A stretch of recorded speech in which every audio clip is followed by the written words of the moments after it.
Nature का ये rule है, इट्स गिविंग। जैसे ही आप सेल्फिश हो जाएंगे, आप अननेचुरल होते जाएंगे, इस स्थिति में पहुंच जाएंगे कि आपकी स्थितियां सही नहीं रहेंगी as far as health is concern. नहीं तो रिसेंट पैंडेमिक में एक छोटे से वायरस ने पूरी दुनिया को बंदी बना दिया था। ये मैनकाइंड के लिए शर्म की बात है। हम जो इतने लंबे चौड़े दावे करते हैं कि साइंस यहां पे पहुंच गया, वहां पे पहुंच गया, एक छोटे से वायरस ने बंदी बना के रख दिया पूरे विश्व को। ये सोचने वाली बात है। द ह्यूब्रिस ऑफ मैनकाइंड, हवा निकाल दी आपकी। जितनी भी जो ह्यूब्रिस वाली बातें थी कि हम तो चांद पे पहुंच गए, यहां पहुंच गए, वहां पहुंच गए, एक छोटे से वायरस ने हवा निकाल दी आपकी सभी बातों की। तो हमें यह सोचना पड़ेगा कि ये हुआ क्यों। और उस समय, उस दौरान कोई प्रोटोकॉल काम नहीं आ रहा था। None of the protocols in any healing sciences were working. वो तो भला हो हमने कॉमन सेंस और साइंस यूज करके वी डिवाइज्ड अ प्रोटोकॉल जिसमें एक भी पेशेंट का डेथ नहीं हुआ। 15,000 पेशेंट्स हमें कांटेक्ट किया जो नोन थे, जो ठीक हुए, उनके जानकार, ऐसे करके एक भी पेशेंट का डेथ नहीं हुआ। जबकि 40% वाले भी ऑक्सीजन कॉन्सेंट्रेशन वाले भी आए थे, एक भी पेशेंट का डेथ नहीं हुआ। तो इसलिए then we started formulating these things कि ये मतलब दुनिया को मालूम भी होना चाहिए। Then I started looking for the scientific data which was available, लेकिन उसको मेन स्ट्रीम में कभी आने नहीं दिया गया। जैसे फॉर एग्जांपल मोबाइल से, एक्सरे से तो रेडिएशन आपको मालूम है, रेडियोथेरेपी से तो रेडिएशन मालूम है, इसमें तो बहुत रेडिएशन है। रेडिएशन डिवाइस जेब में लेके घूमने वाले लोगों को पता ही नहीं है कि उसमें रेडिएशन है, क्योंकि ये पेपर्स कभी बाहर नहीं आए, कभी आपको पता नहीं चला। तो ह्यूब्रिस ऑफ मैनकाइंड को तोड़ने के लिए वी स्टार्ट विथ एक छोटे से स्पेक्ट्रम में दुनिया को देखने वाले लोग कभी सोचते नहीं हैं कि उत्तराखंड की पावन भूमि पे हम हैं। अगर किसी ने पूछ लिया कि शंकर भगवान के ये गले में वासुकी क्यों है, कोई हार भी हो सकता था। सांपों से आपका रिश्ता क्या है, scientifically can you explain it? Vishnu सांप की शैया पे क्यों सोए हैं? जितने पीगन में गॉड्स हैं सब के सब सांपों के साथ हैं। आप ठीक से देखिए, चाहे वो जीएस हो, चाहे वो दस्यु हैं हो, सब सांपों के साथ हैं। सांपों से क्या रिश्ता है आपका? तो साइंस समझ में आने लगेगा। मैं इसलिए ये थोड़ी डीप बातें कर रहा हूं because I am doing a PhD on the pineal gland.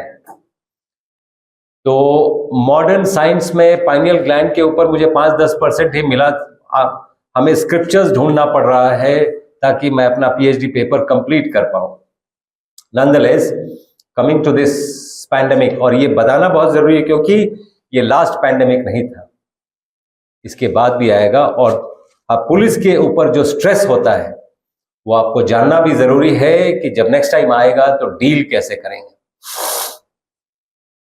तो 9,985 ये एक मैजिकल फिगर है।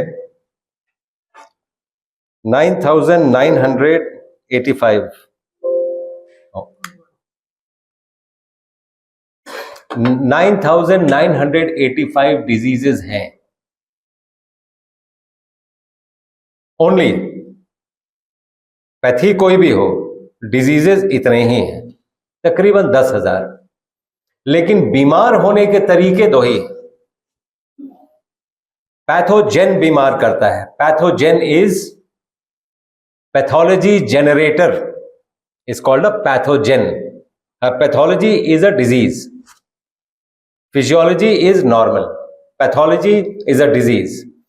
पैथोलॉजी जनरेटर को पैथोजेन कहते हैं।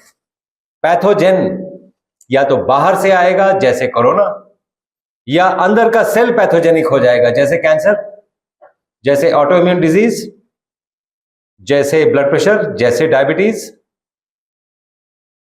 तो बाहर से अगर सेल आया, बाहर से पाकिस्तान ने अगर अटैक किया, तो हमारे पास वो सब कुछ है कि हम उसको मिनटों में ध्वस्त कर सकते हैं, लेकिन घर का भेदी अगर लंका ढाए तो मुश्किल वाली बात है। इसीलिए हम कैंसर पे आज तक विजय नहीं पाए, क्योंकि वो घर का भेदी है।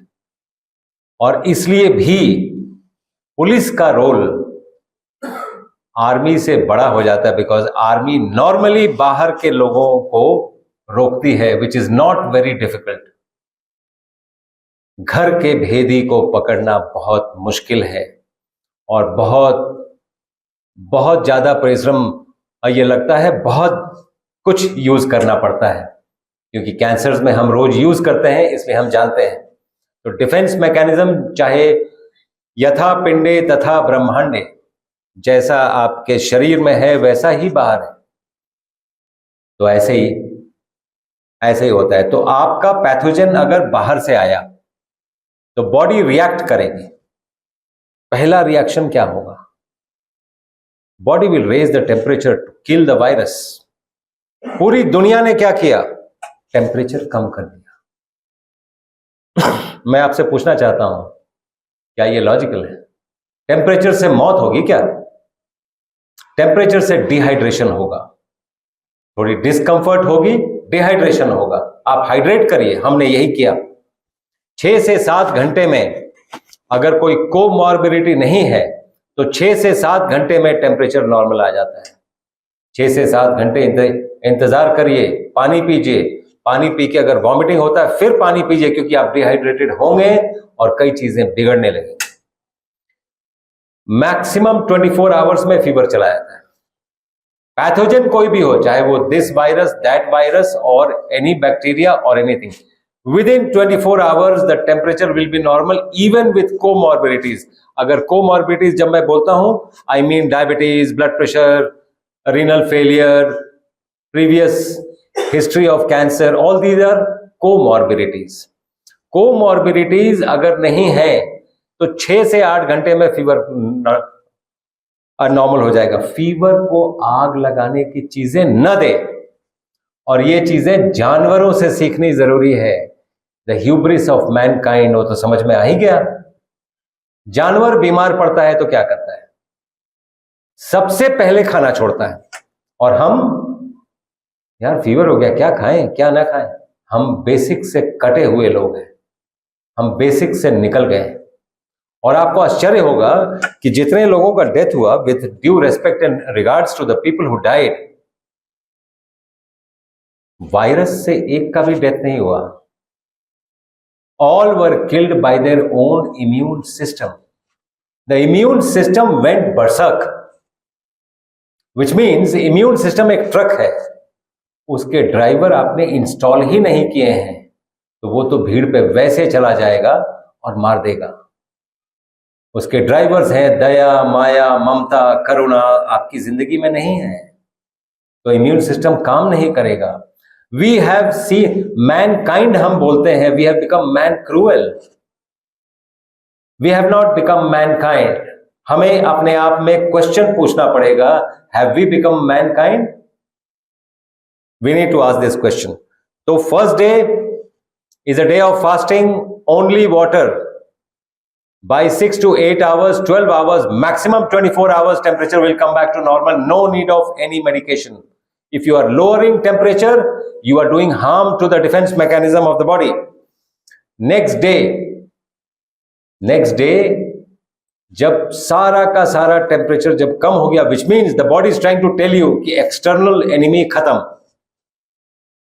अब जो सेल्स अफेक्टेड हो गए हैं उस वायरस से, उनको भी बॉडी ने मारना है। बॉडी के पास क्या टूल है? AK-47 तो आपके पास है, बॉडी के पास क्या है? AK-47 तो है नहीं, तो टूल क्या है बॉडी के पास? बॉडी तेजी से ऑक्सीजन कॉन्सेंट्रेशन कम करेगी, क्योंकि नॉर्मल सेल को मालूम है उससे निजात कैसे पाना है, डिजीज सेल मर जाएगा। तो बॉडी तेजी से ऑक्सीजन कॉन्सेंट्रेशन कम करती है। आपने क्या किया? ऑक्सीजन दे दिया। आपने ठीक उल्टा किया जो करना चाहिए था, आपने इम्यून सिस्टम को कंफ्यूज कर दिया। इसीलिए इम्यून सिस्टम वेंट बरसक और बंदा ही मर गया। तो हमने साइंटिफिकली खंडित दृष्टि और खंडित दृष्टिकोण कहां तक पहुंचा सकता है आपको? सुन के आपको बड़ा आश्चर्य लग रहा होगा कि डायबिटीज हम 3 दिन में ठीक करते हैं। 3 दिन में हमें थोड़ा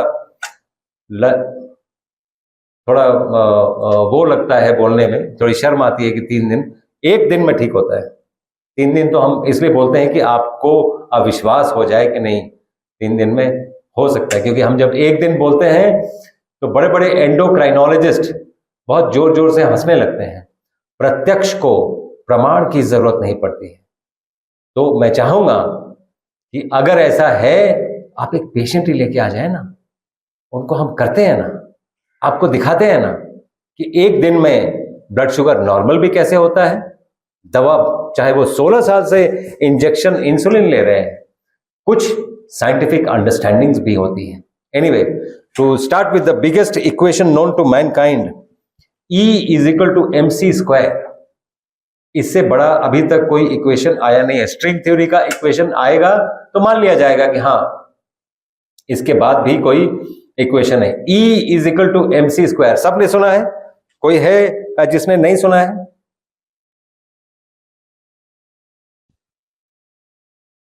सबने सुना है, ओके। तो E is equal to mc square सरल भाषा में जो लोग साइंस के ग्रेजुएट्स नहीं है उनको कैसे समझाएंगे? जो आज आप टेलीफोन पे बात कर रहे हैं और लेके घूम रहे हैं, उसमें कहीं ना कहीं E is equal to mc square का बहुत बड़ा कंट्रीब्यूशन है। सरल भाषा में हमने कभी समझाया नहीं। वही मैं सरल भाषा में आपको डिजीजेस समझाने आया हूं। Energy is equal to mass into c square. C square is cosmological constant, that is a force, that is, मान लीजिए आप, speed of light is a cosmological constant. Square of that, अगर इस मास में ये 100 ग्राम का होगा, 100 ग्राम में अगर सी स्क्वायर का फोर्स लगा दिया जाए तो ये एनर्जी में कन्वर्ट हो जाएगा, और इस एनर्जी को कूल डाउन कर लिया जाए तो ये मास बन जाएगा। E is equal to mc square का यही मतलब हुआ। तो कहां प्रॉब्लम है समझने में? सूक्ष्म रूप धरि सियहि दिखावा, विकट रूप धरि लंक जरावा, भीम रूप धरि असुर संघारे। कहां प्रॉब्लम है समझने में? This is a scientific statement. We can prove it to you scientifically कि ये साइंटिफिक स्टेटमेंट है। बात यह है कि हमने कभी उस साइंस को इस साइंस से जोड़ा नहीं, इसीलिए इंटीग्रेटेड मेडिसिन, इसीलिए इंटीग्रेशन की जरूरत है कि ये जो साइंटिफिक फैक्ट्स आप बोल रहे हैं, आपके रोजमर्रा की जिंदगी में कुछ बदलाव ला सकते हैं क्या? इसलिए जरूरी है। So these are natural foods. आहार ही औषधि है। औषधि से किसी को ठीक होते हुए आपने कब देखा? मुझे एक डिजीज बता दीजिए और एक दवा बता दीजिए कि ये दवा है जी और ये डिजीज ठीक हो जाती है जी। ब्लड प्रेशर की दवा से ब्लड प्रेशर ठीक हो गया। ठीक होने का मतलब है कि दवा बंद, इसके बाद जिंदगी में कभी नहीं हो। डायबिटीज की दवा से डायबिटीज ठीक हो गया क्या? कैंसर की दवा से कैंसर ठीक हो गया? टीबी की दवा से टीबी ठीक हो गया? जन्नत की हकीकत हमें भी पता है गालिब। दिल बहलाने को यह ख्याल अच्छा है कि आपने मेडिसिन ले लिया और आप ठीक हो जाएंगे। आहार को औषधि बनाइए। आप कभी एक बादाम भिंगा के देखें, जो आपको वो स्ट्राइज दिख रहे हैं वो आर्टरीज हैं, आर्टरीज जैसी हैं। अगर आर्टरी में ब्लॉकेज है तो बादाम भिंगा के खाइए, ये नेचर का मैसेज है। हम वेट कर रहे थे कि नेचर हमें टेलीफोन करके बताएगी। अगर डिमेंशिया है तो डिमेंशिया जैसे फूड्स खाइए। अखरोट, ये ब्रेन जैसा दिखता भी है, इट्स अ बॉन्जाई ब्रेन। तो ये नेचर के सिग्नेचर हैं इन फूड्स पे। आहार ही औषधि है। Now starting with diabetes. तो इंसान ब्लेम गेम, चूंकि आप लोग पुलिस में हैं और मैं भी रेडियोलॉजिस्ट हूं, हम लोग भी इन्वेस्टिगेशन में ही हैं। We investigate the disease process. आप लोग क्राइम को इन्वेस्टिगेट करते हैं। तो पैटर्न भी देखते हैं, हम लोग भी पैटर्न देखते हैं। That is how we come to a conclusion.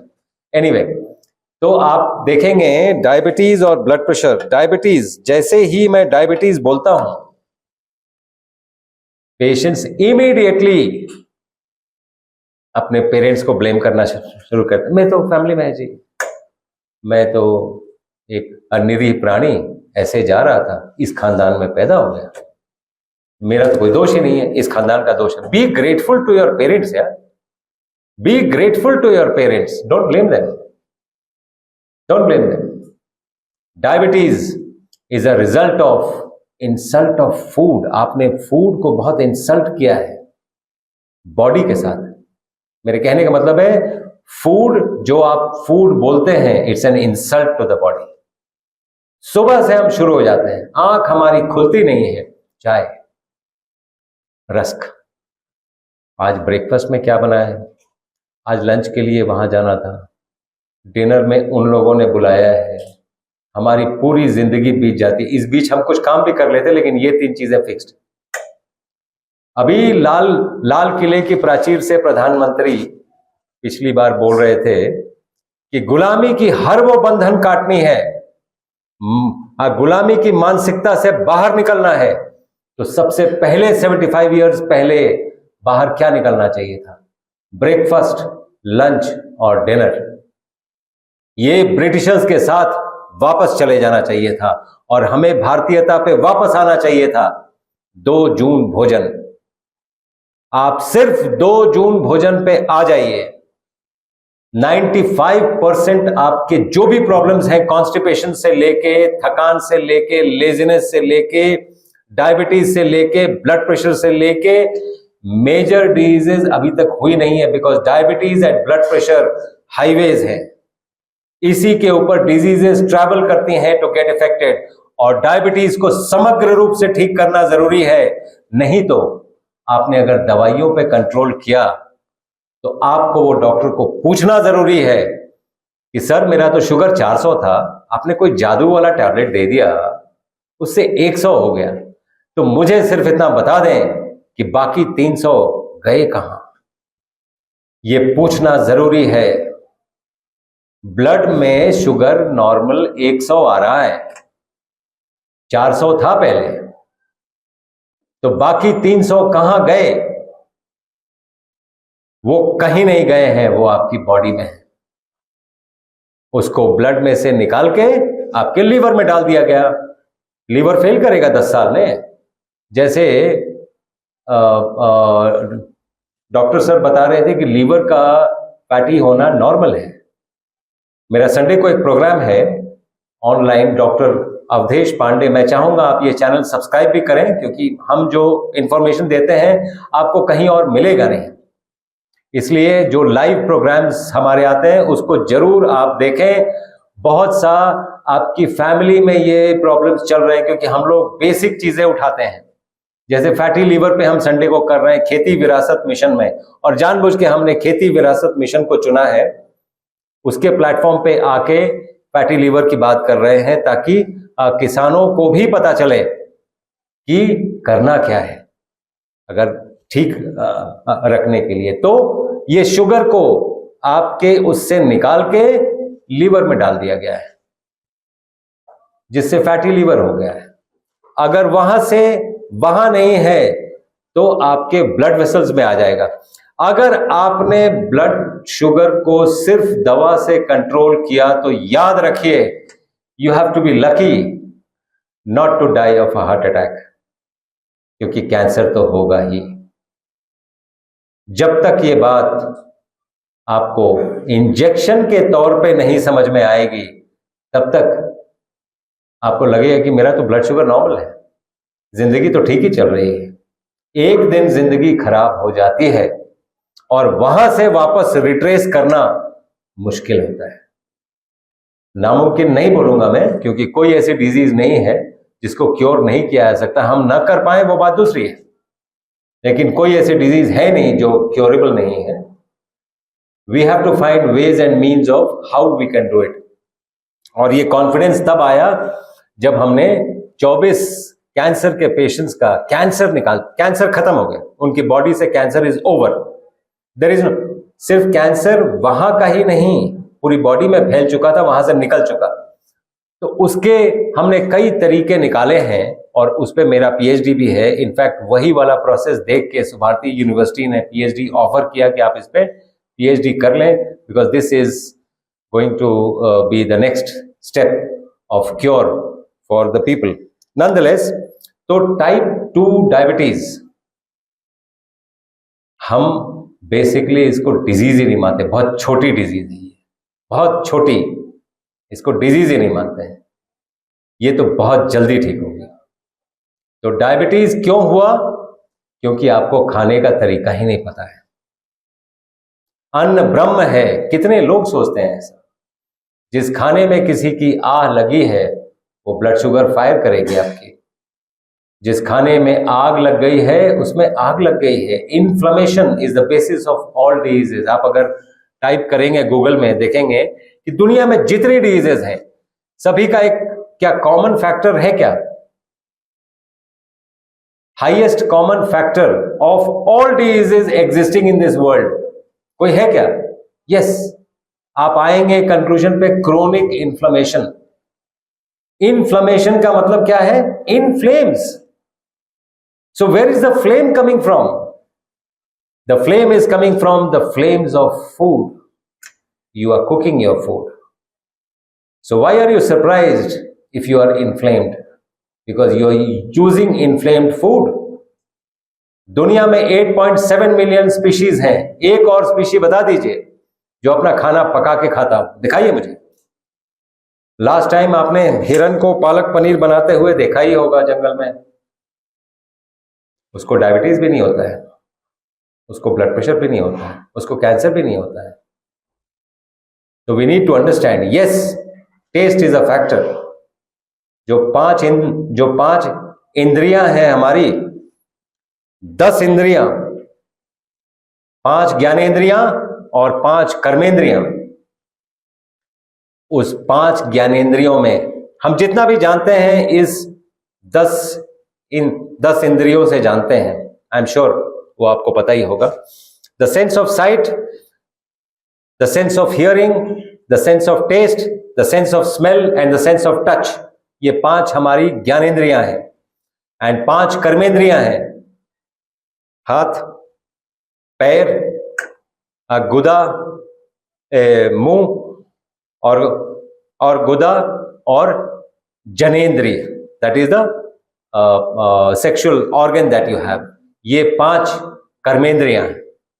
तो 5 ज्ञानेंद्रियां, 5 कर्मेंद्रियां, अगर इनको रखने की ताकत आप अर्जित कर लें योग के बल से, तो आपको दशरथ कहा जाएगा और आपके यहां राम पैदा होंगे।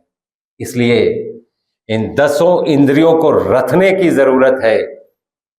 और जरूरत ये सिर्फ अपने हेल्थ के लिए ही नहीं, कम्युनिटी हेल्थ के लिए भी।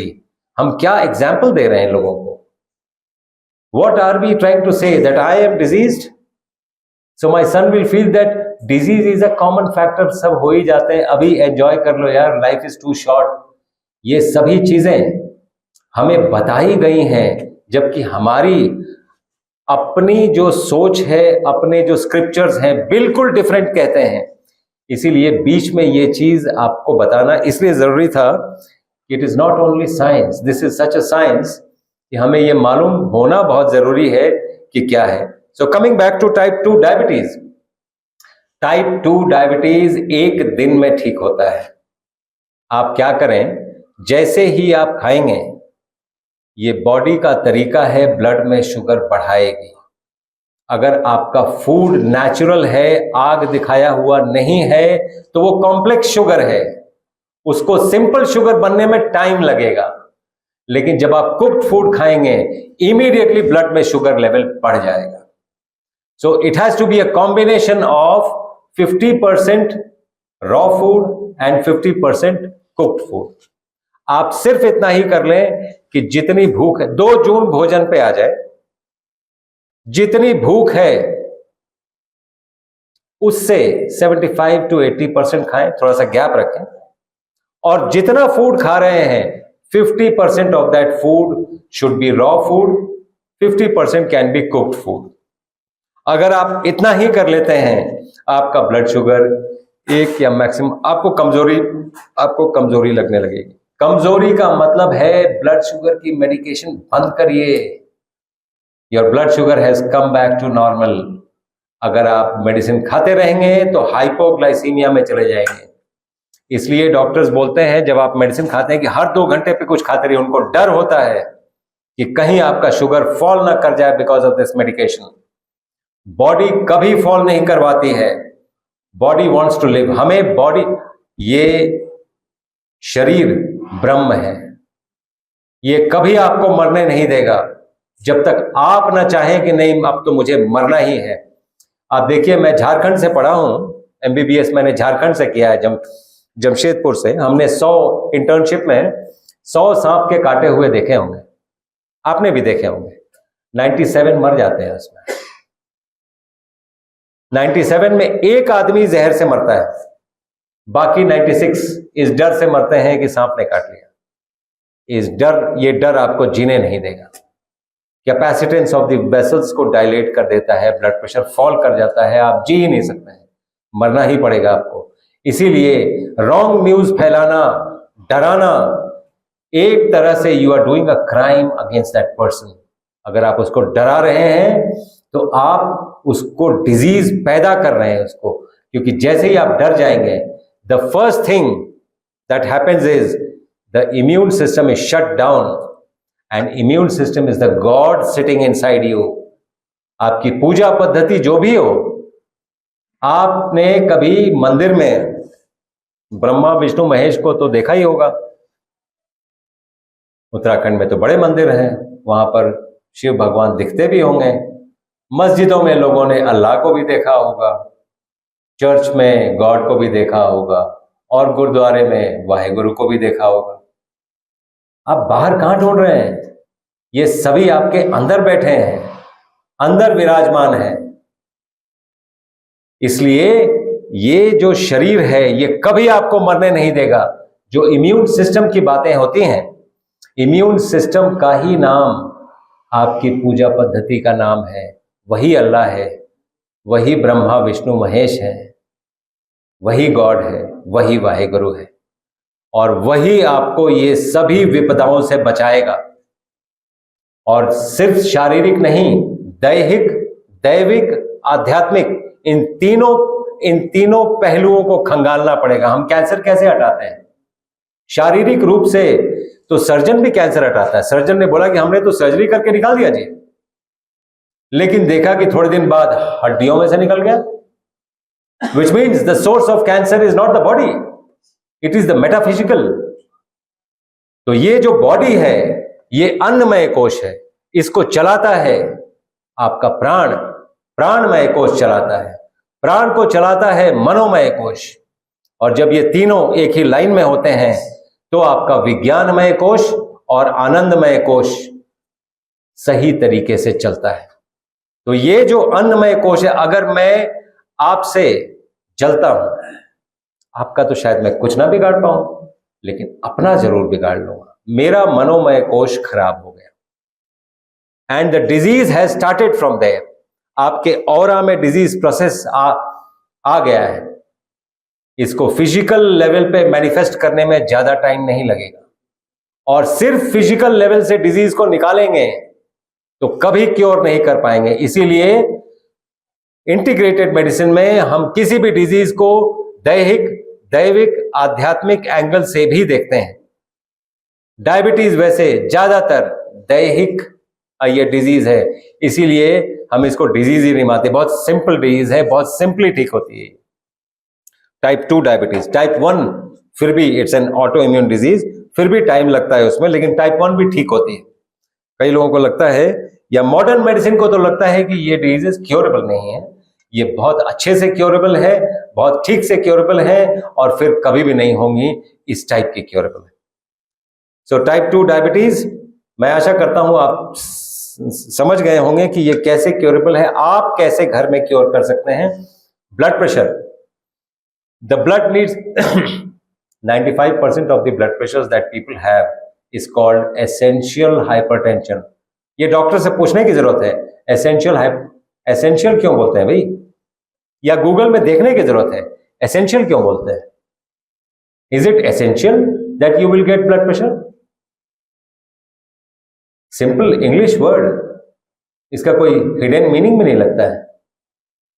एसेंशियल का मतलब है इडियोपैथिक, मतलब मॉडर्न मेडिसिन को नहीं पता है कि आपको ब्लड प्रेशर क्यों है. अगर मुझे पता नहीं है तो मैं क्योर कैसे करूंगा? ये सोच रहे हैं, ऐसी बात है. एसेंशियल हाइपरटेंशन कहते हैं इसको. सो ब्लड को प्रेशर चाहिए बॉडी में मूव करने के लिए. नॉर्मल बॉडी में नॉर्मल प्रेशर, फैट बॉडी में ज्यादा प्रेशर. फैट क्यों आया? क्योंकि जुबान पे लगाम नहीं रही. जितना हम कम बोल बोल के ज्यादा खाते हैं, आप देखिए ज्यादातर जुबान पे लगाम नहीं रहती. जुबान पे लगाम अगर है तो डॉक्टर, पुलिस, वकील, इन तीनों की जरूरत जिंदगी में नहीं पड़ेगी. अगर जुबान पे लगाम खाने के लिए है तो डॉक्टर की जरूरत नहीं पड़ेगी, और अगर बोलने के लिए है तो पुलिस और वकील की जरूरत नहीं पड़ेगी. और इन तीनों से वास्ता ना ही पड़े तो ज्यादा अच्छा है. So blood needs pressure to move, anti gravity. Normal body में नॉर्मल प्रेशर, फैट बॉडी में ज्यादा प्रेशर. तो आप देखिए जैसे ही आप वेट अपना कम करेंगे, blood pressure will come back to normal. और वेट कम करने में टाइम भी लग सकता है. इन द मीन टाइम क्या करेंगे? In the mean time we need to know the determinants of blood pressure. The determinants of blood pressure are: systolic blood pressure is controlled by cardiac output, and diastolic blood pressure is controlled by total peripheral resistance. तो cardiac output कैसे कम करेंगे? नाड़ी शुद्धि करके, योग करके. आप अगर कल देखेंगे, अगर आप मेरे चैनल में जाएंगे, कल शाम को ही हमने रोगानुसार योग हम कर रहे हैं प्रोग्राम. किस रोग में क्या योग, कितना योग, क्योंकि सब बोलते थे योग कर लो तुम, योग से ठीक हो जाएगा. अरे क्या योग करना है, कितना योग करना है, कौन सी बीमारी में कौन सा योग नहीं करना है, ये जानना बहुत जरूरी है. पता चला योग करते करते ब्रेन हैमरेज हो गया, तब क्या करेंगे? So we need to understand कि क्या योग, कितना टाइम तक योग. एनीवे, तो आप अगर देखेंगे बहुत सिंपली, आप नाड़ी शुद्धि अगर कर लेंगे, और अगर नाड़ी शुद्धि आपको नहीं समझ में आ रहा है तो नाड़ी शुद्धि आप अगर टाइप करेंगे तो आपको वो तरीका पता चल जाएगा. लेकिन बहरहाल मैं आपको बता देता हूं. आप एक कफ लगा लीजिए, उसमें ब्लड प्रेशर देख लीजिए, और 5 बार लेफ्ट से सांस लेके लेफ्ट से छोड़िए, फिर 5 बार राइट से सांस लेके राइट से छोड़िए, फिर 5 बार लेफ्ट से सांस लेके राइट से छोड़िए, फिर 5 बार राइट से सांस लेके लेफ्ट से छोड़िए. नाड़ी शुद्धि, और फिर से ब्लड प्रेशर ले लीजिए. इसमें आपको 2.5 से 3 मिनट ये लगेगा. लंबा लीजिए और लंबा छोड़िए, और अगर 5 सेकंड में लेते हैं तो 10 सेकंड में छोड़िए. आप सिर्फ इतना ही कर लेंगे, 160/100 ब्लड प्रेशर 120/80 आ जाएगा 2.5 से 3 मिनट के अंदर. मुझे कोई दवा दिखा दीजिए जो इतना जल्दी इफेक्टिव होता हो, दिखाइए मुझे. We just want to prove in integrated medicine that we are the fastest, the surest, the curest, the cheapest and the most durable. तो आप अगर देखें, जैसे फॉर एग्जांपल एक छोटी सी बात जो आप सभी फेस भी करते होंगे, होंठ अगर फट गए. नॉर्मली जब ये पश्चिम से हवा चलती है तो होंठ फट जाते हैं. होंठ फट जाते हैं तो कितने दिन में ठीक होंगे? वैसलीन लगाएंगे, आप बोरोलिन लगाएंगे, नारियल तेल लगाएंगे, अगर बहुत ऑर्गेनिक का ध्यान है तो कितने दिन में ठीक होता है?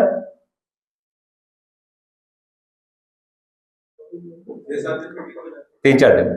अगर 3-4 घंटे में ठीक करना है तो कैसे ठीक करेंगे?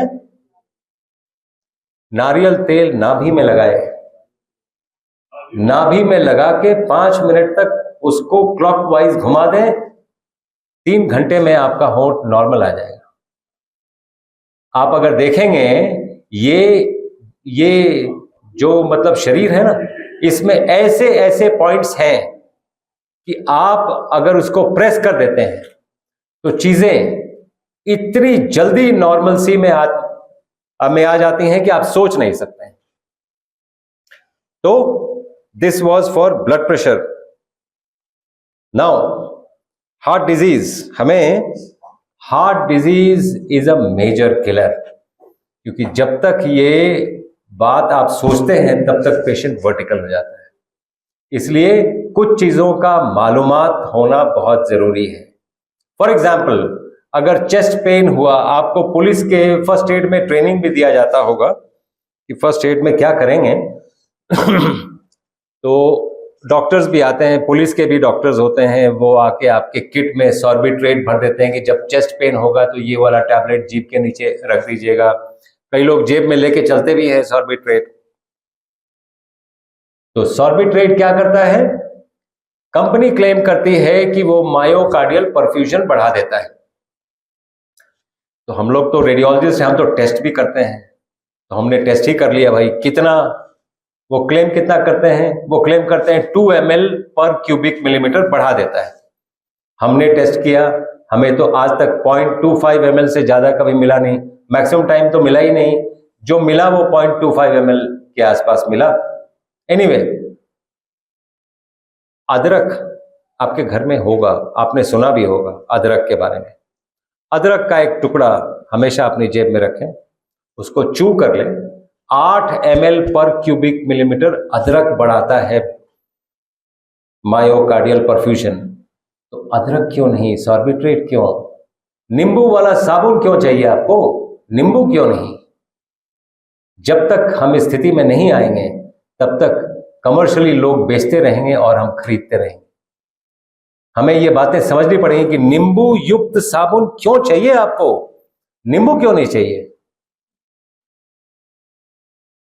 इसीलिए इस उल्टी दुनिया में चीजें सीधी सीधी समझनी बहुत जरूरी है। We need to understand. जैसे फॉर एग्जाम्पल, मैं आपको अभी जो हार्ट का पर्सपेक्टिव दिखाने जा रहा हूं, वो आपने आज के पहले कभी सुना नहीं होगा, इसलिए ध्यान से सुनिएगा। पल्स आपका करीब करीब 75 होता है, 75 के आसपास पल्स है। मतलब 1 मिनट में 75 बार पल्स आपका आया। एक पल्स मतलब एक हार्ट बीट। एक बार हार्ट ने बीट किया, एक बार हार्ट ने बीट किया तो 70 ml ब्लड निकल जाता है, 70 ml पर बीट। तो 1 मिनट में अगर 75 टाइम्स हार्ट ने बीट किया तो कितना ब्लड निकला?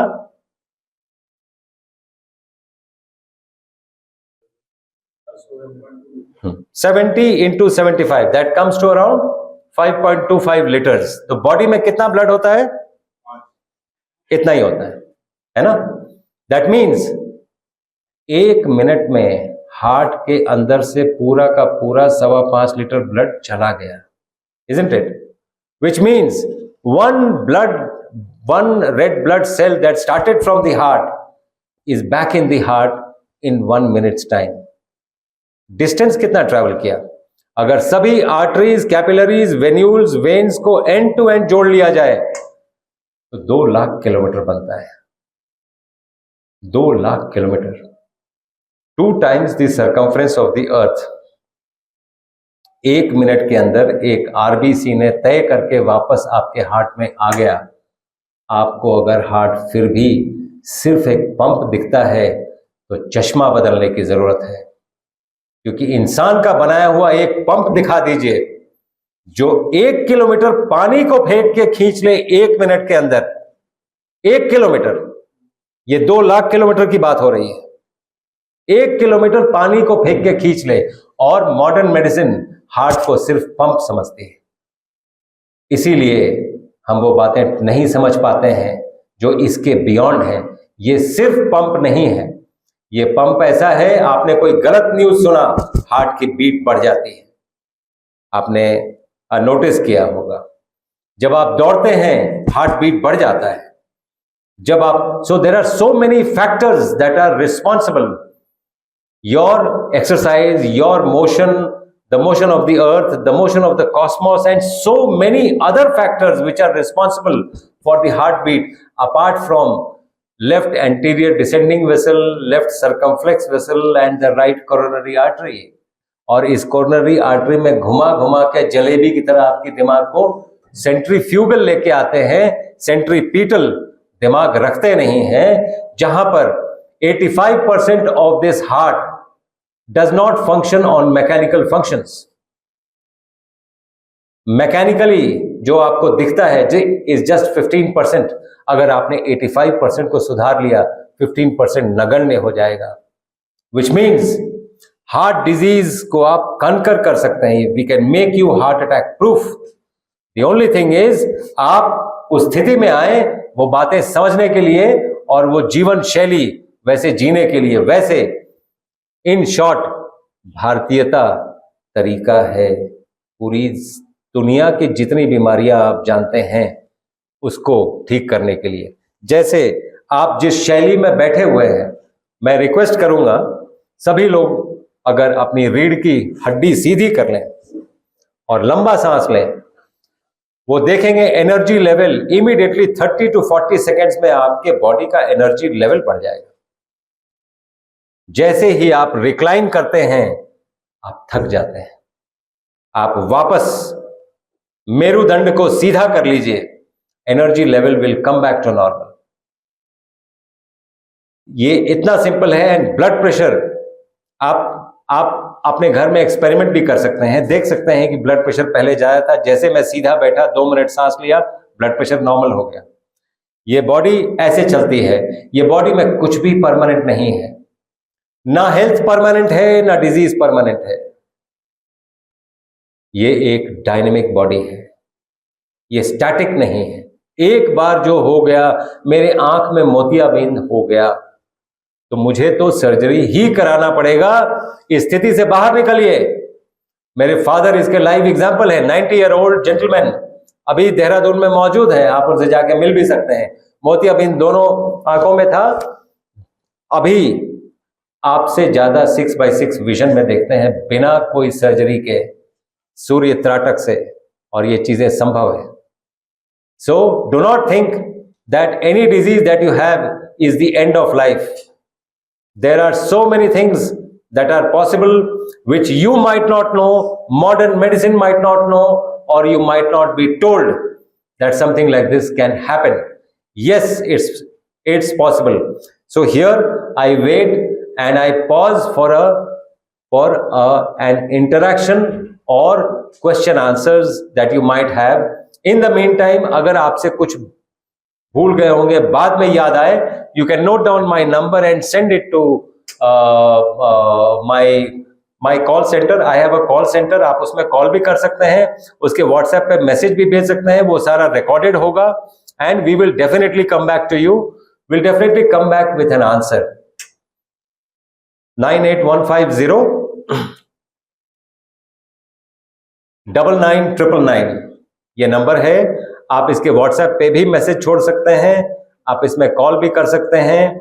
इसमें सारा कुछ 98150 9999. So you can send a message and if I'll be very happy to help. जो लोग भारत देश को ऐसे हेल्प कर रहे हैं, आपके जैसे कर्मठ वीर, उनके हम सेवा में कुछ काम आ सकें, इससे बड़ा सौभाग्य नहीं होगा मेरा. So if I can help you in any way, मैं बहुत तत्पर रहूंगा आपको हेल्प करने के लिए. Commerce takes a back seat. जब भी आप मुझसे बात करेंगे आप ये फील करेंगे मेरे लिए कॉमर्स बहुत इंपॉर्टेंट फैक्टर नहीं है, क्योंकि वैसे भी मेरे इतने डायग्नोस्टिक सेंटर्स हैं. We are not doing this for commerce. No, we are giving back to society what I should have done 25 years back when I started practice. So better late than never. We are trying to give it back to the society. Yes, we charge also. हम charge करते हैं और पहले हम free करते थे, लेकिन patient ठीक नहीं होते थे. आप आश्चर्य करेंगे, जब से हमने चार्ज करना शुरू किया पेशेंट ठीक होने शुरू हुए. वो उस बात को सीरियसली लेने लगे. वो पहले कैजुअली लेते थे. हाँ, इट्स एन ओपिनियन, मैं तो मेदांता से भी लूंगा. फिर मैं बोलता हूँ boss please don't waste my time. Then you go to Medanta. then you go to All India Institute, then you go to Sloan Kettering, John Hopkins. तुम दुनिया में जहां जाना है जाओ बस. If you have to come to me, be serious. तुमको ठीक होना है और तुमसे ज्यादा मुझे ठीक होना है, बिकॉज हमें अपना नाम नहीं खराब करना है. हम 96% हमारा क्योर रेट है. We don't want to take you and spoil our percentage of cure rate. If we are curing a disease, we are curing a disease. We are not doing any nonsense and we are not wasting any time.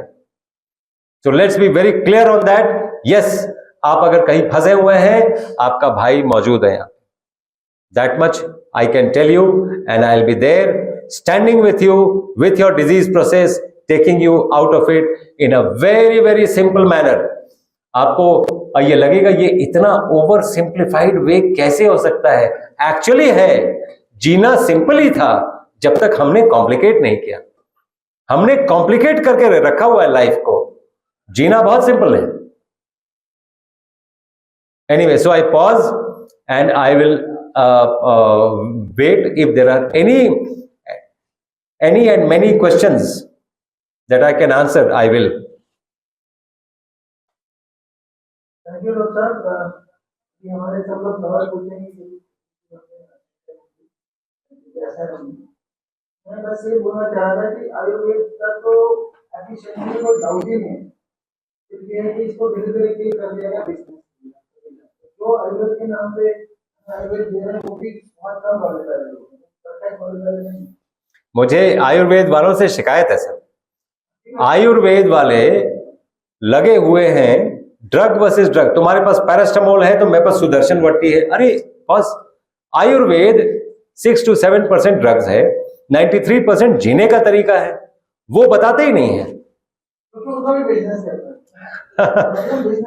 May be हर आदमी business कर जाता है तो वो एकदम तो उन्होंने start किया था जहाँ से उसने सोच के तो डॉक्टर एमबीबीएस पढ़ रहे हैं, जो भी पढ़ रहे हम हमें पढ़ना इसलिए चाहिए कि दुनिया से बीमारी को खत्म करें.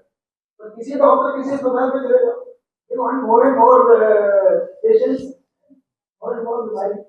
तो इसलिए ट्रेजरी वहाँ है कि सारा बिजनेस सिस्टम हमारी बनाने में चल रहा है, दवाइयाँ नहीं ढूंढने में चल रहा है और उसके बेसिस पे ये जो नेचुरोपैथी कह रहे हैं तो वो कहीं ना कहीं ओवरऑल सिस्टम को बैलेंस करने की जो उन्होंने ये चीज बोली उसको लाइफ में वो बात देख चुका हूँ. दोबारा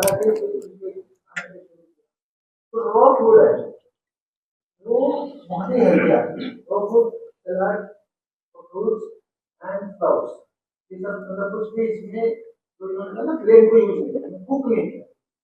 इनका उन्होंने ऐड किया कि 50% यूज कर दिया तो फिर हमारा दिन भर बॉडी में उसकी सारी गैस, सारी एसिडिटी, जलन सब खत्म है. Food that is a very big effort. अगर ज्यादा खाना 50%. तो सर 2 जून है उसकी बात पे तो आज की डेट में आपका लेटेस्ट जो डाइटिंग फैट है वो आ चुका है इंटरमिटेंट फास्टिंग. वो क्या है बीच में कम से कम 12 घंटे का गैप तो 12 प्लस पे आपने इसको वेट रिड्यूस करना. तो हमारी बॉडी में क्या चीज दिन भर हर दूसरे घंटे डायबिटीज वाला जो बेच रहा है अगर वो मैं जब खाऊंगा ही तब तो मेरे ब्लड शुगर जायज ही होता है. तो खाने के रेशो में बढ़ते हैं. ऊपर से जब मैं रॉ खाऊंगा तो वैसे ही हो रहा है.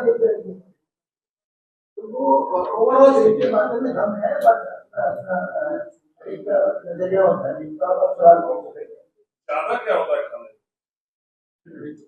क्या ज्यादा खा लिया, ज्यादा क्या होता है ये समझता हूँ. ज्यादा वो होता है सर कि जब आप अपनी भूख से ऑलमोस्ट बराबर खाते हैं, जितनी भूख है उतना ये खा लिया, वही ओवर ईटिंग है. क्योंकि आपने हाँ तो ये है कि क्योंकि हमें सैवर करके फूड खाना नहीं आता. आप देखिए नॉर्मली आपने एक निवाला अगर लिया, चाहे वो कुक्ड फूड हो चाहे वो रॉ फूड, दोनों को 32 बार आपको चबाना है तब जाके वो डाइजेस्ट होता है. आप उसको ऐसी स्थिति में लाते हैं कि आप सीधा निगलते हैं उसको, पानी डाल के निगल लेते हैं. आप एक एक्सपेरिमेंट के तौर पे कर सकते हैं एक पत्ता ले लीजिए, पत्ते को जीभ पे रख लीजिए और पानी से पी जाइए। दूसरे दिन मॉर्निंग पत्ता सेम फॉर्म में आपके स्टूल में निकल जाएगा। अगर आपने जिस चीज को च्यू नहीं किया वो डाइजेस्ट नहीं होगा सर। आपका सलाइवा नहीं लगा वो चीज डाइजेस्ट नहीं होगी, इसीलिए पेट भी निकलता है और हमारा पोस्चर ऐसा होता है कि हम पूरे लंग्स में सांस ले नहीं पाते हैं। पूरे लंग्स में सांस नहीं लेंगे तो डायफ्राम नीचे चला जाएगा, पेट बाहर निकल जाएगा। डायफ्राम को अगर ऊपर खींच लेंगे, जब आप पूरा सांस लेंगे डायफ्राम ऊपर आ जाता है, पेट अंदर चला जाता है।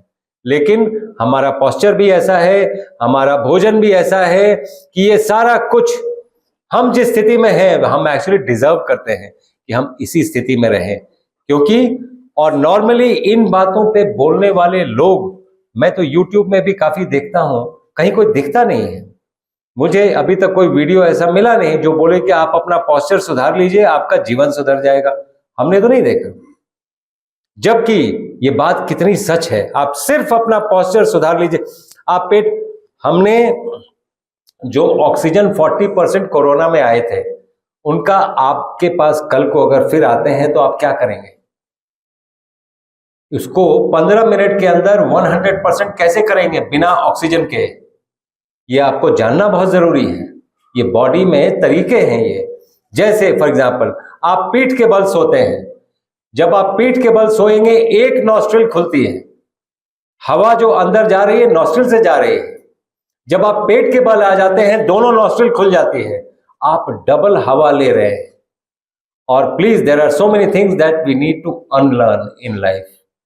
हमारी लर्निंग ही गलत है। जैसे फॉर एग्जांपल मैं आपसे पूछूं कि आप अंदर क्या लेते हैं और बाहर क्या छोड़ते हैं, तो आप क्या बोलेंगे? ऑक्सीजन एंड कार्बन डाइऑक्साइड, है ना? This is wrong learning, this is wrong learning. आप अंदर हवा लेते हैं, उस हवा में 20% ऑक्सीजन है। इस बॉडी को पता है कि ऑक्सीजन आग लगाती है, कितना ऑक्सीजन निकालना है कितना नहीं निकालना है, that's more important. It's more important कि ऑक्सीजन कितना हवा में से नहीं निकालना है, क्योंकि अगर एक्सेस निकाल लिया तो एंटीऑक्सीडेंट लेना पड़ेगा। एंटीऑक्सीडेंट का क्या मतलब है? आपने एक्सेस जो ऑक्सीजन जनरेट किया या ले लिया उसको बॉडी से बाहर नहीं निकालेंगे तो आग लग जाएगी। इसीलिए कार्बन रिच फूड्स देते हैं एज एंटीऑक्सीडेंट्स, जो ऑक्सीजन से कंबाइन करके कार्बन डाइऑक्साइड बना के निकाल देते हैं। जब तक हमें ये अनलर्न करना पड़ेगा कि आप ऑक्सीजन लेते हैं कार्बन डाइऑक्साइड छोड़ते हैं। गलत गलत, आप हवा लेते हैं, इसीलिए हवा डबल लीजिए। ऑक्सीजन दे देंगे तो ऑक्सीजन आग लगा देगी। आश्चर्य वाली कौन सी बात है कि ऑक्सीजन दिया और निमोनिया हुआ? हवा लीजिए, जिसका सबसे बड़ा बाधा I am sorry to say mask है। I am sorry to say that mask उसका सबसे बड़ा बाधा है कि आप हवा ही नहीं ले पा रहे। आप वेट कर रहे हैं कि कोई आके ऑक्सीजन की नली ठूसेगा अंदर। मेरे कहने का मतलब है कि पेट के बल लिटा दीजिए, पेट के बल लिटाइए उसको, उसके दोनों नॉस्ट्रिल खुल जाएंगे, हवा लेता रहेगा। 15 मिनट के अंदर आप वो वाला मीटर लगा के रखिए, 40% है, 15 मिनट्स में 98% आ जाएगा। पेट के बल लिटाइए उसको, हवा दिलवाइए उसको बोलो सांस लो सांस छोड़ो, सांस लो सांस छोड़ो। कोरोना ने जो स्थिति में आपको लेके आया, साष्टांग करवा दिया, लोगों को दिखा नहीं। मैं तो कृष्ण में और कोरोना में बहुत ज्यादा फर्क नहीं देख पा रहा हूं, क्योंकि मुझे ऐसा लग रहा था उस समय जिस हिसाब से लोग मर रहे थे। इनफैक्ट जो कोट किया जा रहा था, आई एम श्योर ये पुलिस के पास भी वो डेटा होगा, जो न्यूज में आ रहा था कि इतने लोग मर गए, उससे बहुत ज्यादा लोग मरे थे पूरी दुनिया में, नॉट ओनली हियर, पूरी दुनिया में। अमेरिका में तो हमारे पास वो डेटा है कि वो कितने लोग ये मरे थे। खैर anyway that's a different story, we don't. मैं एक नॉन कंट्रोवर्शियल आदमी, नॉर्मली कोई कंट्रोवर्शियल ना बात करता हूं ना घुसने का ट्राई करता हूं उसमें, तो हमें उस कंट्रोवर्सी से कोई लेना देना नहीं है। लेकिन हम बेसिक्स पे आ जाएं, हम बहुत से ह्यूमंस को बचा पाएंगे। और बहुत सी इमरजेंसीज ऐसी होती हैं, जैसे मैंने आपको अदरक की बात बताई। एक अगर पैरालिसिस सेट इन कर रहा है, आप अदरक खिला दीजिए या अदरक का पेस्ट और मिर्ची का पेस्ट उसके जीभ पे लगा दीजिए, उसका पैरालिसिस उसी समय अबॉर्ट हो जाएगा। जो मैं आपको बातें बोल रहा हूं ये नोबेल प्राइज विनिंग साइंस है। 2022 का नोबेल प्राइज इस बात पे है that there are peprazine receptors. Peprazine receptors हैं जो स्टिमुलेट हो गए तो नाइट्रिक ऑक्साइड रिलीज करते हैं, ब्लड वेसल को डायलेट कर देते हैं, ब्लड ज्यादा फ्लो करता है और इस्कीमिक इवेंट उसी समय अबॉर्ट हो जाता है। मैं आपको उसका तरीका बता रहा हूं। आप एक अदरक जेब में जरूर रखें। जैसे ही आपको ये फील हो कि ये फेंट हो रहा है या इसका ब्लड प्रेशर कम हो रहा है या हार्ट अटैक आया है, अदरक चू कर ले या मिर्ची का पेस्ट उसके जीभ पे लगा दे, उठ के खड़ा हो जाएगा वो। इतना क्विक आपने और कोई चीज देखी भी नहीं होगी। तो इन बातों के लिए हम इंटर्नशिप प्रोग्राम चलाते हैं जो हमने अभी अभी कंक्लूड किया। लास्ट 5 डेज का इंटर्नशिप प्रोग्राम जिसमें दुनिया में सभी जगह से डॉक्टर्स आते हैं एंड मॉडर्न मेडिसिन के डॉक्टर्स आते हैं हमारे पास। अभी कौन सा जगह था वहां पे, धारवड़ के बेस्ट सर्जन, बेस्ट एनेस्थेटिस्ट और बेस्ट फिजिशियन तीनों स्टूडेंट बन के आए थे यहां पर इस इंटीग्रेटेड मेडिसिन इंटर्नशिप प्रोग्राम में, जस्ट टू नो कि इमरजेंसीज हम कैसे अपने घर में हैंडल कर सकते हैं। एक सवाल है जी। कई बार ये देखने को मिलता है कि बहुत ही यंग हिस्ट्री नहीं है। मैं आपको देख नहीं पा रहा हूँ सर। जी जी जी। जिनको कोई मेडिकल हिस्ट्री नहीं है वो लोग भी और यंग है, स्वस्थ है, वो लोग भी मृत्यु को प्राप्त हो जाते हैं अचानक। जी तो आपके हिसाब से मृत्यु की क्या परिभाषा है और मृत्यु क्या कारण है? हाँ, आपका बहुत ही वाजिब और बहुत ही सही प्रश्न है सर। आज के दौर में जीना एक बहुत बड़ा स्ट्रेस है एंड मोस्ट ऑफ अस जिनका अचानक डेथ होता है, normally it is due to vasovagal attack. ये पहले आपको फेंटिंग लाएगा, फेंटिंग अटैक आएगा, फेंट होगा, बंदा गिर जाएगा और अचानक अगर उस बीच वेगस नर्व स्टिमुलेट नहीं हुआ तो वो वेसल इतना चौड़ा हो जाता है कि उसमें ब्लड पूल कर जाता है। The blood does not reach the heart और द पेरिफेरी एनीवेयर। आप देखेंगे हाथ पैर ठंडे पड़ जाते हैं बिकॉज ब्लड वेसल्स डायलेट हो जाते हैं। ब्लड वेसल को नॉर्मल टोन में कौन रखता है? वेगस नर्व, उसको वेसोवेगल टोन कहते हैं। वेगस नर्व का टोन, वेगस ही वो कुंडलिनी है जो आपके मूलाधार से सहस्त्रार तक चलती है। वही एनर्जी चैनल्स हैं जो आपने स्टिमुलेट कर लिए तो वेसोवेगल कंस्ट्रिक्शन आ जाएगा और इमीडिएटली ब्लड वेसल नॉर्मल हो जाएगा। क्योंकि नॉर्मली ऐसे लोगों का, यंगस्टर्स जो मरते हैं, आपने देखा होगा उनका ब्लड प्रेशर अनरिकॉर्डेबल होता है because the vessels are dilated, there is no pressure in the blood. This pressure needs to be restored. इसीलिए आप अगर देखेंगे हम अपना डे शुरू करते हैं वेगल स्टिमुलेशन से। वेगल स्टिमुलेशन को हम बहुत अहम मानते हैं और आप जितने भी एक्सरसाइज की पद्धतियां हैं, चाहे वो योग हो, चाहे वो मॉर्निंग वॉक हो, चाहे वो जॉगिंग हो, चाहे वो स्विमिंग हो, चाहे वो डांसिंग हो या वेट लिफ्टिंग हो, सभी चीजों में आप सांस ज्यादा लेते हैं, सांस ज्यादा छोड़ते हैं। अगर नाक से सांस लेते हैं तो वेगस नर्व स्टिमुलेट होता है सर। अगर कान पकड़ के ऐसे खींचते हैं तो वेगस नर्व स्टिमुलेट होता है। इसीलिए मंदिरों में जाके आप ऐसे ऐसे करते हैं, वेगस नर्व को स्टिमुलेट करते हैं। अगर जनेऊ लगाते हैं तो वेगस नर्व को स्टिमुलेट करते हैं। इरेक्टाइल डिसफंक्शन से लेके constipation, urination, gastric trouble, heart rate variability, सांस लेने की पद्धति, गम्स में ठीक से सलाइवा आ रहा है कि नहीं, आपका बैड ब्रेथ है कि नहीं, आपके आई साइट ठीक है कि नहीं, ये सब वेगस नर्व कंट्रोल करता है सर। इसीलिए वेगल स्टिमुलेशन, अगर आप वेगल स्टिमुलेशन में रहेंगे, हमारे चैनल पे आप जाएंगे तो 8 मिनट का प्रोटोकॉल है। अगर 8 मिनट आपने यही कर लिया तो कुछ और एक्सरसाइज भी करने की जरूरत नहीं है। आप अपना काम करिए, आप जिस कर्म में लगे हैं वो प्रधान है।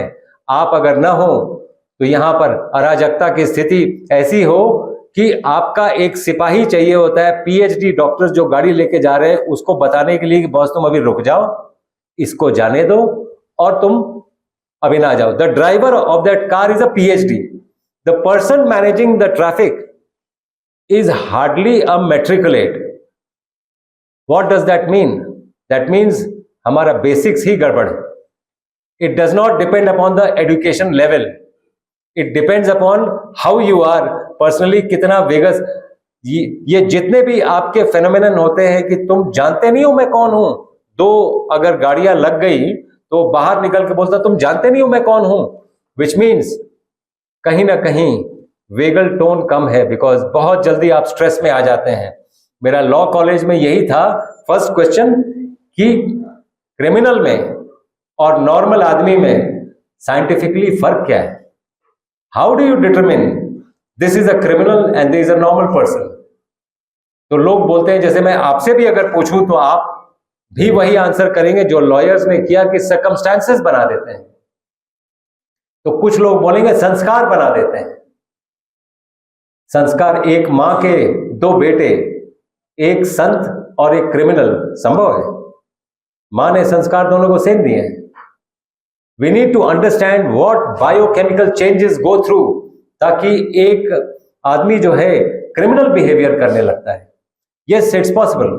सो we can do further studies on that. अगर आपका एरिया है, we can actually discuss on that कि हम कैसे मतलब सोसाइटी में ये करें ताकि क्राइम रेट्स ही कम हो जाए, लोगों की सोच पे फर्क आने लगे।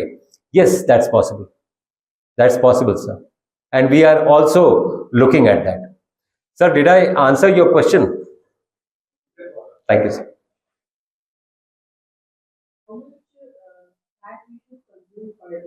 Yes, thank you for that question, madam. I was waiting for something like that because protein का जमाना है ना। बिस्किट भी आपको प्रोटीन का चाहिए, इतना प्रोटीन चाहिए, इतना प्रोटीन जाके खा के कहाँ जाना है आई डोंट नो, लेकिन प्रोटीन ही चाहिए हर चीज। तो आप देखें, फैट जिसको काट दिया गया था, cholesterol is bad for you. कितने लोगों को पता है cholesterol is bad for you? सबको पता होगा, नहीं? किसको नहीं पता है कि cholesterol is good for you? किसको पता है? हाँ, सो कोलेस्ट्रॉल अगर ना हो तो आप ना हो। हम basic physiology of the body हमें मालूम होना चाहिए। जो आपने फैट का बोला, मैं थोड़ा एक्सटेंडेड आंसर दूंगा because this will answer many peoples queries. आपका थायराइड का ग्लैंड T3 एंड T4 बनाता है, ये थायराइड के हार्मोन्स हैं। एक दो और हार्मोन्स बनाता है जो आपने सुना नहीं होगा, लेकिन और क्या बनाता है? कोलेस्ट्रॉल बनाता है। आपका स्किन सिबम बनाता है, कई और चीजें बनाता है, आपका हेयर फॉलिकल को रखता है, और क्या बनाता है? कोलेस्ट्रॉल बनाता है। 100 ट्रिलियन सेल्स में एक भी सेल ऐसा नहीं है जो कोलेस्ट्रॉल नहीं बनाता है। ये बॉडी की जरूरत है, तब ये सेल कोलेस्ट्रॉल बना रहा है, और आप कोलेस्ट्रॉल को अपना दुश्मन समझ रही हैं। बड़ी विडंबना है ये, बड़े दुख की बात है। इसलिए आप ये ना समझें कि जो मॉडर्न मेडिसिन में बताया जा रहा है वही be all and and all है। नहीं है, नहीं है। बहुत बार हम ये देखते हैं कि प्रेस्क्रिप्शन का उल्टा कर लीजिए, आप ठीक हो जाएंगे। जैसे डायबिटीज का प्रेस्क्रिप्शन का ठीक उल्टा कर लीजिए। वो बोलेंगे हर 2 घंटे पे खाइए, मत खाइए। वो बोलेंगे पनीर खाइए, मत खाइए। आप चाय पी सकते हैं, मत पीजिए। आप कोल्ड ड्रिंक इतना सा पी सकते हैं, मत पीजिए। आप ठीक हो जाएंगे, आप ठीक हो जाएंगे, आपका ब्लड शुगर नॉर्मल आ जाएगा। तो कई बार ये समझना पड़ता है कि क्या है यार। एंड ये डॉक्टर्स का दोष नहीं है, ये प्रोटोकॉल बने हुए हैं। तुम अपना दिमाग ना लगाओ। अमेरिका से प्रोटोकॉल आ रहा है, छाप दो पेशेंट को। तुम तो BMW में घूमो यार। I refuse to be a scientist. If I am a doctor, I am suppose to be a scientist. And science 50 साल पहले भी वही था, आज भी वही है, तो वो साइंस नहीं है, वो तो रिलीजन हो गया। Science changes every day. You need to ask this question, क्यों है भाई? Can there be something better? Yes. So coming back to the pertinent question that you asked, the pertinent question was fat कितना चाहिए. तो आपको सही मात्रा में कार्बोहाइड्रेट भी चाहिए, प्रोटीन भी चाहिए और फैट भी चाहिए, लेकिन प्रोटीन बहुत कम चाहिए. प्रोटीन कितना चाहिए? 0.8 ग्राम पर KG body weight per day. आप 0.8 छोड़ दीजिए, 1 ग्राम पर केजी बॉडी. 60 किलो का इंसान है, 60 ग्राम प्रोटीन चाहिए. और 60 ग्राम प्रोटीन एक हैंडफुल अंकुरित चने में मिल जाता है. इतना ही चाहिए, इतना ही चाहिए. इससे ज्यादा प्रोटीन लेंगे तो 20 साल में किडनी फेल करेगी. आश्चर्य मत करिए, आश्चर्य मत करिए, because protein is not stored, it is every day taken out through the kidneys and kidneys have to overwork. तो प्रोटीन खाते रहिए, किडनी फेल करते रहिए. हम 18 साल के लड़कों को देखते हैं जो जिम से आते हैं किडनी फेलियर में, वे प्रोटीन्स खा रहे हैं. My God, way protein, why protein, why so much protein. और मसल्स, बाय द वे, जो लोग मसल्स बना रहे हैं उनको ये जानना चाहिए कि साइंस है कि कार्बोहाइड्रेट से मसल बनते हैं, प्रोटीन से नहीं. इसलिए ठीक साइंस भी बताना बहुत जरूरी है. हम बिल्कुल ही दिमाग से पैदल हो गए हैं इन लोगों के एडवर्टाइजमेंट से.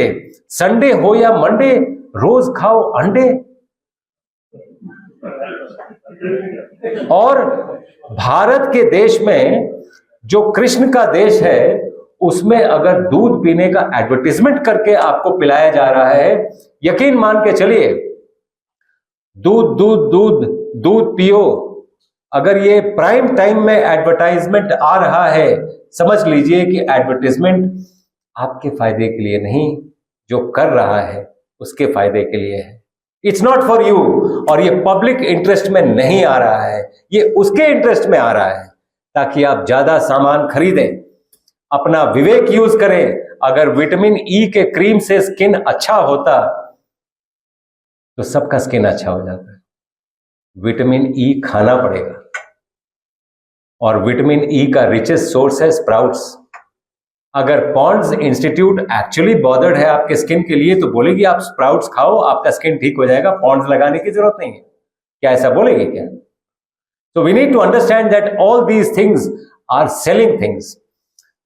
आप एक एवरेज जो हमारा वैदिक भोजन है, आप अगर वो करते हैं और 50% मात्रा में आप स्प्राउट्स, सैलेड्स और फ्रूट्स फ्रेश लेते हैं, आपका protein, carbohydrate, fat, micronutrients, macronutrients सभी बैलेंस्ड हो जाएंगे, सभी बैलेंस्ड हो जाएंगे. And most of the diseases that you know are deficiency diseases. अगर एफिशिएंसी बॉडी का बढ़ाना है तो आपको इस पे आना पड़ेगा. जो स्प्राउट्स है स्पेशली, आपने कभी सोचा कि हम सीड्स खाते हैं? कभी आपने सोचा? चावल क्या है? सीड ही है ना. दाल क्या है? रोटी क्या है? सीड ही है ना.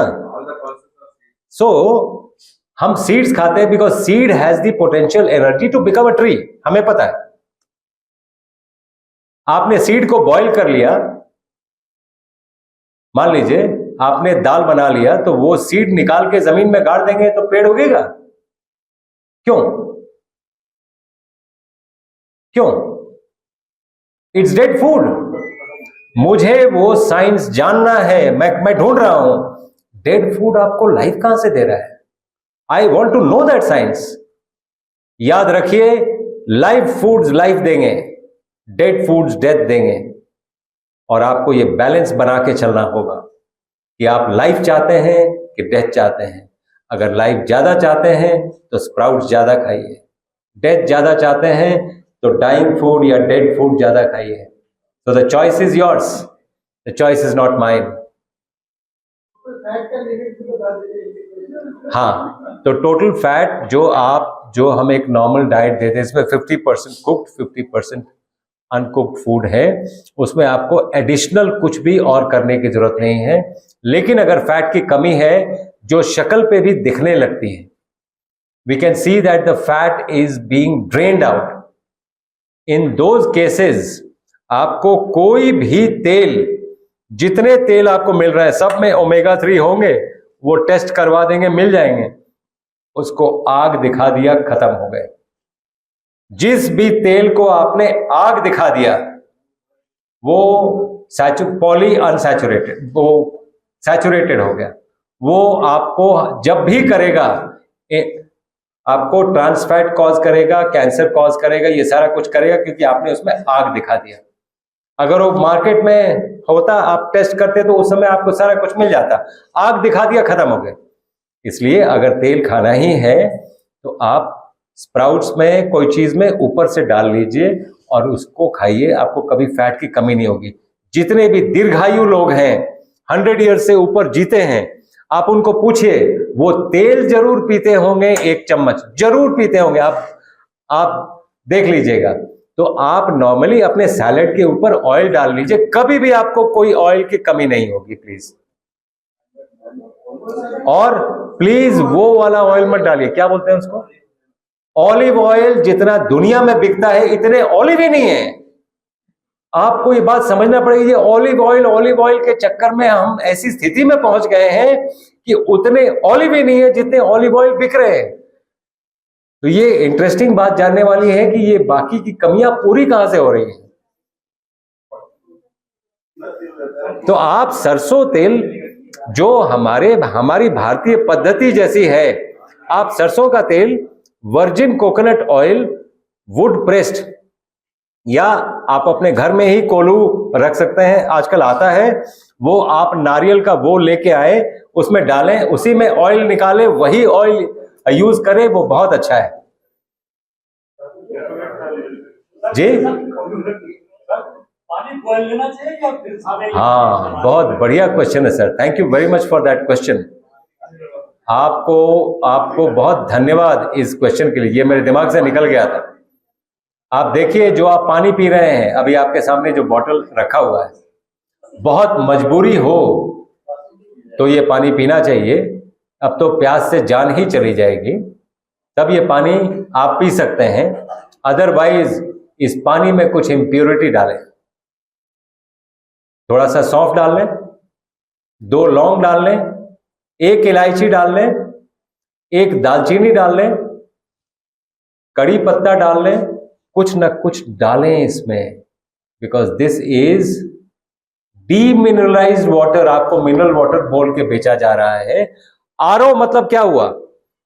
साइंटिफिकली जो लोग साइंस जानते हैं वो जानते हैं रिवर्स ऑस्मोसिस का क्या मतलब है। रिवर्स ऑस्मोसिस निकला कब था, क्यों निकला था, किसने निकाला था? किडनी के डायलिसिस करने के लिए निकाला गया था रिवर्स ऑस्मोसिस। रिवर्स ऑस्मोसिस वाले पानी में अगर इतना सा भी मिनरल हो गया तो वो किडनी को डैमेज करेगा, इसीलिए उसमें से मिनरल निकाला गया और उसको मिनरल वाटर बोल के आपको बेचा जा रहा है। मैं बहुत सरप्राइज्ड हूं। जिन लोगों के पास डायलिसिस है, हॉस्पिटल वालों से पूछ लीजिए, डायलिसिस के पानी को गार्डन में नहीं जाने देते हैं, क्योंकि गार्डन का ग्रास ब्राउन हो जाता है, जल जाता है। ये पानी आपके शरीर में क्या कर रहा होगा?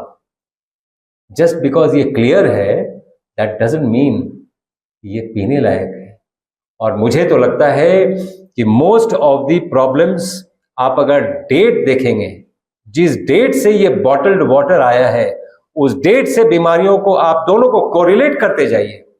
जैसे फॉर एग्जांपल कोई बोल रहा था रूट कैनाल ट्रीटमेंट, क्या दिक्कत है यार बॉस? द डेटा इज, अगर 100 ब्रेस्ट कैंसर के पेशेंट्स हैं, 67 का रूट कैनाल हुआ है। आप इस डेटा को नकार कैसे सकते हैं? How can you say that this data does not matter? यार रूट कैनाल तो होता ही है। रूट कैनाल ट्रीटमेंट करने के बाद ब्रेन में ट्यूमर भी होता है, कहीं से पस भी निकलता है। समझ नहीं आता है कि ये पस कहां से आ गया यार, मेरे तो बॉडी में इंफेक्शन है क्या कहीं? क्योंकि आपने इंफेक्शन दबा दिया, उसका कब्र बना दिया।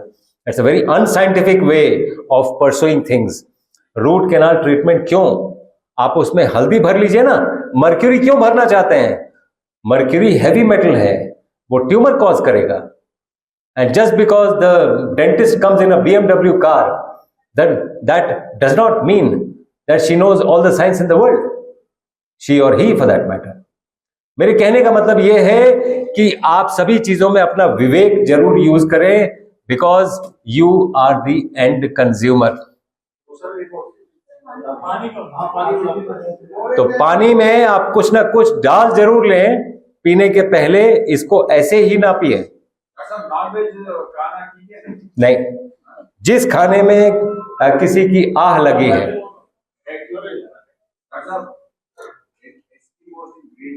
हाँ हाँ हाँ हाँ हाँ. हमारा जो एग्जाम्पल है ना सर,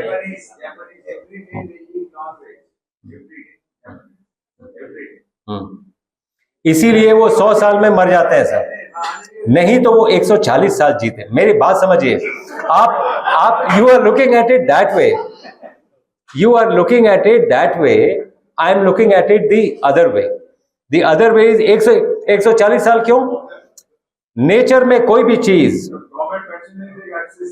सर ऐसा है, नेचर में कोई भी, आप पार्ट ऑफ नेचर है कि नहीं, मैं जानना चाहता हूं. If you are part of nature now, nature में कोई भी चीज जब वो मैच्योर करती है जिस एज में, उससे 7 टाइम्स ज्यादा उसकी आयु होती है. If you mature at the age of 20, what is the reason you will not live up to 140? You should not, man cannot be an exception always to the rule of nature. Nature के कुछ rules हैं, उस rule के exception बार बार इंसान नहीं हो सकता है. He is the only species जो, we are the most intelligent species on planet Earth. मैं तो इंसान से पूछता हूं, तुमने ये सर्टिफिकेट खुद को दे लिया बॉस? इसे पूछा था क्या? तुमने कुत्ते से पूछा कि बॉस हम ये ह्यूमन काइंड को सर्टिफिकेट दे रहे हैं, दे कि नहीं दे? आप सिंपल खाने की बात से, कुत्ता एक बार सूंघ के बता देगा खाना है कि नहीं खाना है. आपको आज तक नहीं पता चला क्या खाना है क्या नहीं खाना है. मेरे कहने का मतलब है कि हमें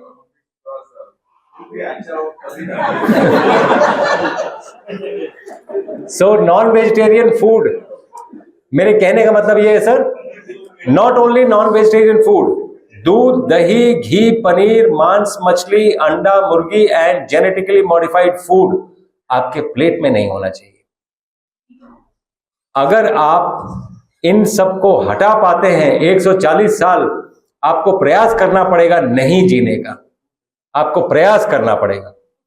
आप अगर इन सभी चीजों को हटा देते हैं, आप अपना एनर्जी लेवल देखिए कहां पहुंचता है. Yes, of course thyroid is a very small disease to be cured. In fact thyroid is more of a metabolic disease than a hormonal disease. और सबसे पावरफुल हार्मोन्स जो बॉडी में हैं, सबसे पावरफुल हार्मोन्स 2 हैं. I don't know whether you have heard, but one of them is insulin. The second is vitamin D. Vitamin D is not a vitamin. It is a hormone. In case people did not know, they should know. It is a hormone. It is not a vitamin. These are 2 powerful vitamins in the body. Powerful hormones in the body. Insulin जब भी ज्यादा होगा, तब ज्यादा होगा जब आप बार बार खा रहे हैं, तो पैंक्रियास से इंसुलिन निकलता है. ये आपके मुंह को भी बड़ा करेगा, पेट को भी बड़ा करेगा, उम्र को भी बड़ा करेगा, ट्यूमर है तो उसको भी बड़ा करेगा, यूट्रस को भी बड़ा करेगा, लेकिन यूट्रस को यूनिफॉर्मली बड़ा नहीं कर पाता, इसलिए फाइब्रॉइड हो जाता है. ये सब कुछ बड़ा करेगा. प्रोस्टेट को बड़ा करेगा. यूरिन करने में 50 इयर्स के बाद प्रॉब्लम आने लगेगा. क्यों? क्योंकि हमारी जुबान पे लगाम नहीं रहा. हमें ये बातें समझनी पड़ेंगी. इतना खाना जितना हम कम बोल बोल के खा रहे हैं, हमें ये बंद करना पड़ेगा और डिसिप्लिन लाना पड़ेगा जीवन में. तब जाके जीन में डिसिप्लिन आएगी. हम अभी क्या कर रहे हैं? जीन ढूंढ रहे हैं. कौन सा जीन है बॉस? अरे जीवन देखो यार, तुम जीन के चक्कर में पड़े हो. हाथी को कैंसर नहीं होता है, साइंटिस्ट कहां लगे हुए हैं? कौन सा जीन है यार? हम उसको ना मैप करके ना ह्यूमन ये जीनोम में इंट्रोड्यूस कर देंगे, कैंसर नहीं होगा. अरे कहां फंसे हो यार? जीन देख रहे हो, जीवन नहीं देख रहे हो. वो पत्ते खाता है. तुम भी पत्ते खाने शुरू कर दो, तुमको भी कैंसर नहीं होगा। ये बड़ी सिंपल सी बातें हैं जो हम नॉर्मली इग्नोर कर देते हैं। थायराइड का सोल्यूशन क्या बताइए? थायराइड के लिए ये देखना पड़ेगा कि यूथायराइड है, हाइपरथायराइड है, hypothyroid. Hypothyroidism generally metabolic syndrome है ये, and this is problem not in the thyroid but in the mitochondria of the cell. आप अपना माइटोकॉन्ड्रिया सुधार लीजिए, मेटाबॉलिज्म अप कर लीजिए, आपकी चीजें ठीक हो जाएंगी। मेटाबॉलिज्म अप करने के लिए, did you know that 80% of the diseases that you know of are mitochondrial diseases, including cancer. Including cancer is a mitochondrial disease, it's a metabolic disease. जो बाकी 20% है ट्रॉमा से आते हैं, चाहे वो मेंटल ट्रॉमा हो चाहे वो physical trauma. So mitochondria are more important. So we need to see, जो आपने एक जनरल प्रश्न पूछा, जनरल प्रश्न में यह है कि आप अगर इस भोजन की स्थिति में आ जाएंगे और दवा आप अगर छोड़ देंगे तो आप देखेंगे with in 6 months to 1 year your thyroid levels will come back to normal because you have made your metabolism normal. Metabolism जब भी लो रहेगा, आपको ना जब भी थायराइड होगा आपको लो फील होगा, आपको लेथार्जिक लगेगा, नींद आएगी, ये सभी चीजें दवा से अप नहीं होती हैं। आप दवा लेके भी आपकी स्थिति वही रहेगी, क्योंकि आप रात को ठीक से सो भी नहीं पाएंगे। एल्ट्रोक्सिन ऐसे बुरे बुरे सपने दिखाता है, उससे अच्छा है कि एल्ट्रोक्सिन न लिया जाए। And did you know, scientifically we don't know why do we dream. There are some 10 difficult questions in science that we don't know the answer for. The first is, what is consciousness? The second is, why do we dream? We don't know. Science has no answer to these. But क्या आप dream नहीं करते हैं क्या? इसीलिए science has not reached that level. It has not reached that level. We don't know why do we dream. जबकि हम सभी ड्रीम करते हैं। साइंस को नहीं पता है कि आप ड्रीम क्यों करते हैं। जी, सो थायराइड के लिए you have to come to this level of ये मेटाबॉलिज्म, वो देखना पड़ेगा कि क्या लेवल है। कई बार उस ये लेवल को अप भी करना पड़ता है, डाउन भी करना पड़ता है, तो वो देखना पड़ेगा कि किस इंडिविजुअल की बात हो रही है। There can not be a general rule. General rule type 2 diabetes के साथ हो सकता है। टाइप 2 डायबिटीज के साथ जनरल रूल है 2 बार 2 जून भोजन पे आ जाएं। ब्लड शुगर, रैंडम शुगर देखें 2-3 बार, रैंडम शुगर आपका नॉर्मल आएगा। जब नॉर्मल आए तो दवा ना लें, आप देखेंगे शाम तक आपकी दवा वैसे ही छूट जाएगी और फिर वैसे ही रहेगी। और इस बात से डरिए मत कि ब्लड शुगर लो हो जाएगा, ये बॉडी कभी भी ब्लड शुगर लो नहीं करेगी, दवाइयां लो करती हैं। एंड एक और बात जो आपको जाननी चाहिए, हाई ब्लड प्रेशर होगा तो क्या हो जाएगा? हैमरेज होगा। और क्या होगा? Heart attack. हाँ, कोई बोला ना हार्ट अटैक। हार्ट अटैक हमेशा लो ब्लड प्रेशर में होता है, कभी भी हाई ब्लड प्रेशर में हार्ट अटैक नहीं होगा। और लो ब्लड प्रेशर बॉडी कभी नहीं करती, दवाइयां करती हैं। The drugs to reduce blood pressure make the blood pressure low, causing a heart attack.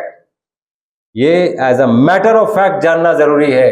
इसलिए जरूरी है ब्लड प्रेशर को सांस से कंट्रोल करना रादर देन ड्रग्स। जो मैं आपको बता रहा था कि 2 मिनट में blood pressure will come back to normal, it takes maximum 2 minutes.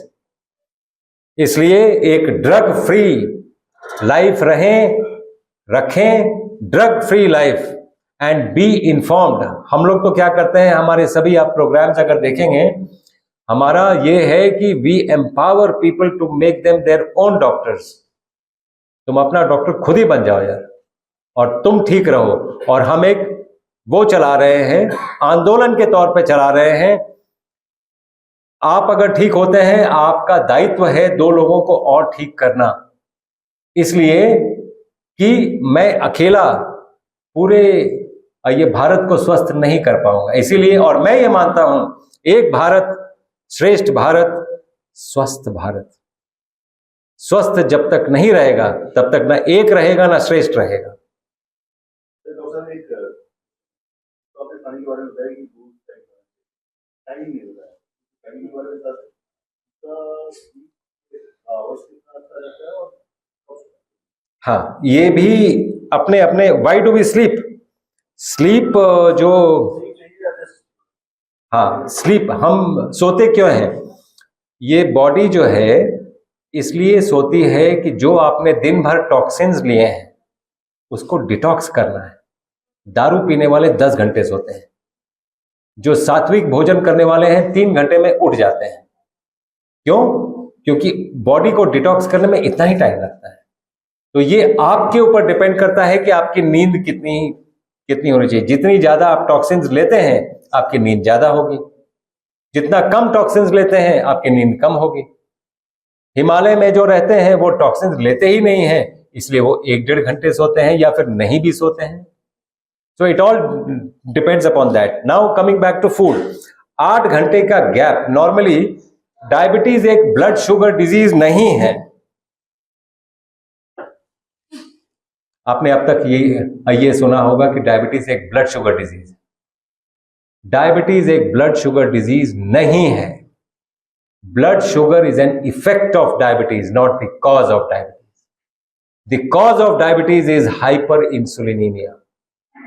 Insulin का ज्यादा सिक्रीशन कॉज है डायबिटीज का, जिसका इफेक्ट है ब्लड शुगर का ऊपर नीचे होना।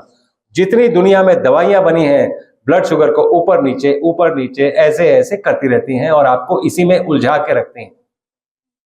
कॉज उसका हाइपर इंसुलिनीमिया है। जब तक उस कॉज पे आप टारगेट नहीं करेंगे उसको क्योर नहीं कर पाएंगे।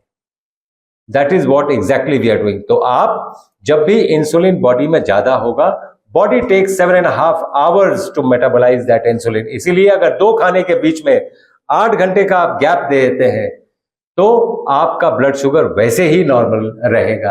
और 8 घंटे का गैप देने वाले लोग 3 बार कैसे खाएंगे? क्योंकि 3 बार खाएंगे तो एक बार सुबह 6 बजे खाना पड़ेगा, फिर 2 बजे खाना पड़ेगा, फिर 10 बजे रात को खाना पड़ेगा।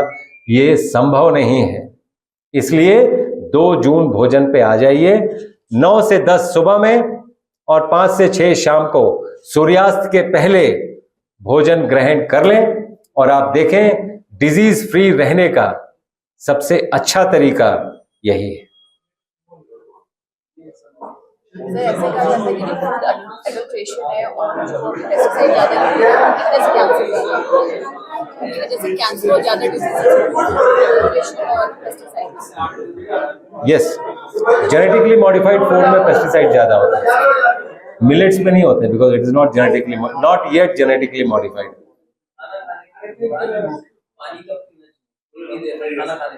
हाँ, नॉर्मली पानी क्या करती है, ऐसा माना जाता है आयुर्वेद में कि जठराग्नि को कम कर देती है, जठराग्नि को कम करती है। और ये अग्नि की जरूरत होती है आपके भोजन को डाइजेस्ट करने के लिए।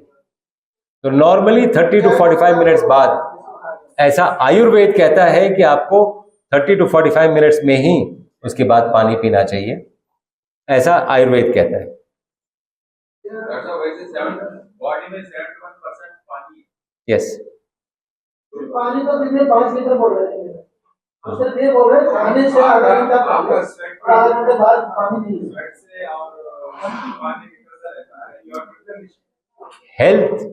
हेल्थ एंड डिजीज का बेसिस मैं जाते जाते बताऊं। Actually bags of water. Yes, health and disease का बेसिस ये है कि आप जब भी कोई काम करते हैं, जैसे सुबह सो के उठे और जब तक रात को सोए नहीं, आप कुछ भी करते हैं आप एसिड बनाते हैं।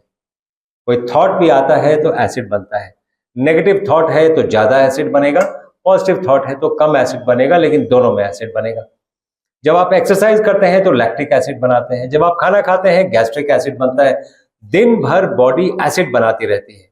इस एसिड को बॉडी के पास दिन भर एसिड बेस बैलेंस के चक्कर में रहती है बॉडी। इस एसिड को निकालने का बॉडी के पास 4 उपाय है: respiration, perspiration, urination and defecation. यही 4 तरीके हैं, 5वां कोई तरीका नहीं। अगर आप लंबा सांस ले रहे हैं तो अल्कलाइन ब्रीदिंग कहते हैं उसको, अगर छोटा छोटा सांस ले रहे हैं तो एसिडिटी में ऐड कर रहे हैं, दैट इज एसिडिक ब्रीदिंग। इसीलिए रेस्पिरेशन, पर्सपिरेशन, गर्मी लग रही है, एसी ऑन करो, आपने पसीना रोक लिया, एसिड बिल्डअप चालू हो जाएगा बॉडी में। तो जैसे ही बॉडी क्या करती है, इस एसिड बिल्डअप को बहुत दिन तक रोकती है, जब बहुत ओवरवेल्म हो जाती है तो उस एसिड को बॉडी इकट्ठा करके कहीं ना कहीं भेजती है। अगर गॉल ब्लैडर में भेज दिया तो वहां स्टोन बन गया, किडनी में भेज दिया तो वहां स्टोन बन गया, ब्रेस्ट में भेज दिया तो लंप बन गया, उस लंप में कैल्सिफिकेशन हो गया तो कैंसर बन गया। Basis of health and disease मैंने आपको अभी बताया। जितने भी कैंसर के पेशेंट्स आपके नोन हैं, आप उनको पूछिएगा, उनको एसिडिटी और कॉन्स्टिपेशन होगा ही। That is the basis of all disease. इसीलिए 65 to 70% of the world is constipated. इसीलिए पेट सफा वाला जो है, मैं जानता हूं उसको, डॉक्टर गुलाटी, वो हमारे यहाँ आने वाले भी हैं। पेट सफा हर रोग दफा, he started with a FICCI पुड़िया, राइट। अभी 1400 करोड़ में अपना कंपनी बेचा है पेट सफा, 1400 crore, which means constipation. You look at the level of constipation people have. Some people have real constipation, some people are vocally constipated. So we need to understand that. Nonetheless, हाँ, mentally भी, yes, जी जी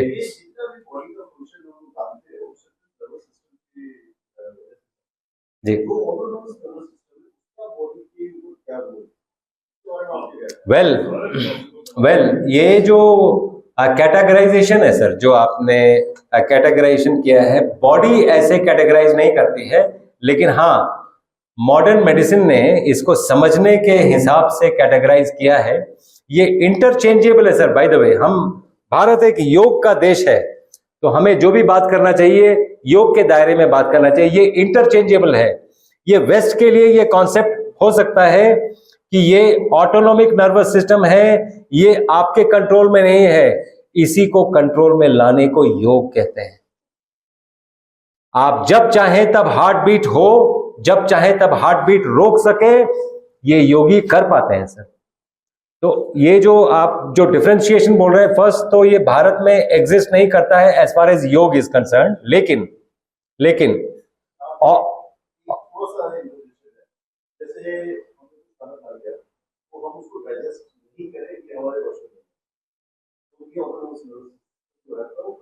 yes, जी। तो आपका अगर wife husband का झगड़ा हो गया शाम को, मान लीजिए, उस दिन खाना मत खाइए, उस दिन भोजन मत करिए, क्योंकि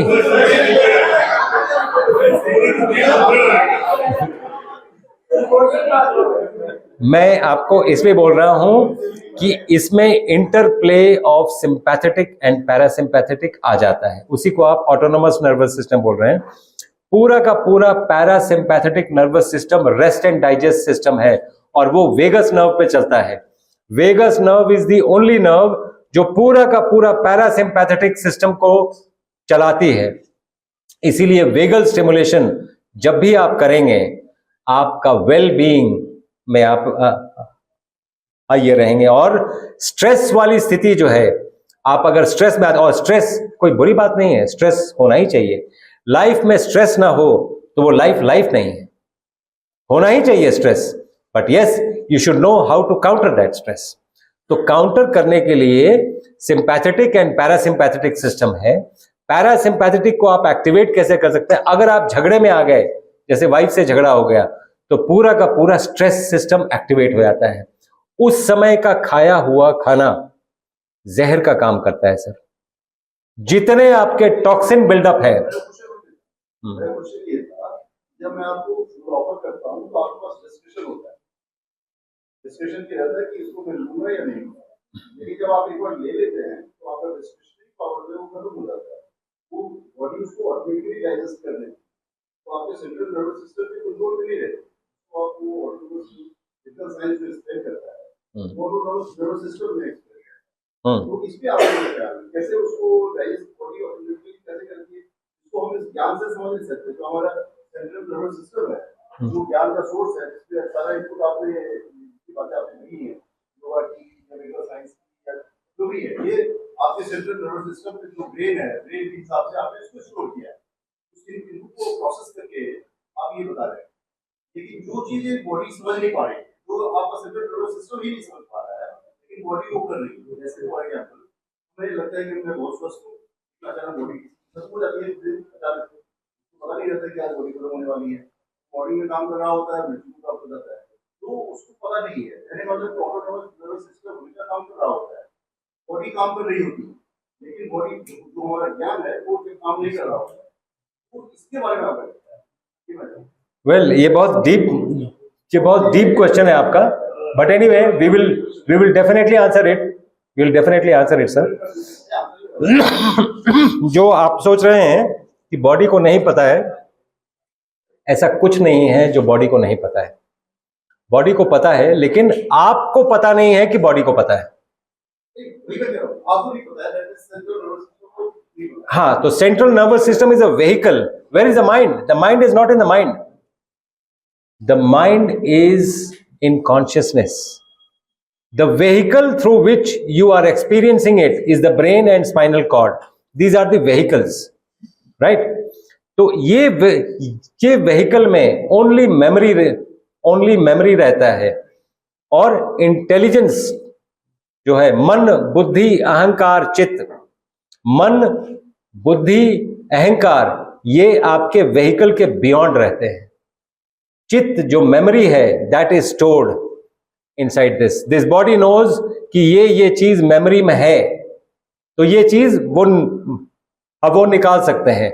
now coming to the autonomous nervous system, जो केमिकल्स यूज होते हैं, चाहे वो वेगल स्टिमुलेशन में यूज हो, चाहे वो हैप्पी होने के लिए हो, डोज बोलते हैं उसको, डोपामीन, ऑक्सीटोसिन, सेरोटोनिन और एंडोर्फिन, ये बनते पेट में है और ट्रांसफर होते ब्रेन में है through the vagus nerve when you are in rest and digest mode. तो आप जो भी खाना खाते हैं, अगर आप स्ट्रेस में हैं उस समय, जैसे वर्किंग लंच, जल्दी आइए लंच करो, बॉस ने बुलाया, या भागना है, ना खाओ, क्योंकि that is going to cause a lot of problem. पानी पी के काम चला लो, कोई ऐसी चीज लेके, नारियल पानी पी के काम चला लो, कोई एक फ्रूट खा के काम चला लो।